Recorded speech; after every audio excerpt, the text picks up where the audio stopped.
অনেকেই নতুন বাড়ি বানানোর সময় আমাকে ফোন করে বলেন, দাদা আমি একটি নতুন বাড়ি বানাবো, খুব সুন্দর করে বাড়ি ডিজাইন করুন আমার জন্য। কিন্তু আমি বলি, আপনি আপনার জন্য বাড়ি নন, আপনি ঈশ্বরের জন্য বা ভগবানের জন্য সুন্দর করে একটি বাড়ি বা মন্দির ডিজাইন করুন এবং সেই বাড়িতে, অর্থাৎ সেই ভগবান বা ঈশ্বরের জন্য বাড়ি বানিয়ে সেই ঈশ্বরের বাড়িতে আপনি থাকুন।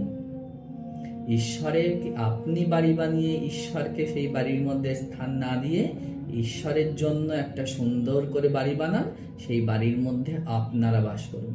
দেখবেন বাড়িতে বাস্তুদোষ একদমই থাকবে না, বাড়িতে খুব বেশি উন্নতি দেখা দেবে এবং সমস্ত রকম নেগেটিভিটি আস্তে আস্তে কেটে যাবে বাড়ির মধ্যে। কোনো দিন বাড়িতে কোনো ধরনের সমস্যা আসবে না, কারণ ওটা তো আপনার বাড়ি না, ওটা তো ঈশ্বরের বাড়ি। আপনি ঈশ্বরের বাড়িতে আছেন, যে কোনো সমস্যা বা বাস্তুদোষ হোক ঈশ্বর বুঝে নেবেন, আপনাকে চিন্তা করতে হবে না। নমস্কার।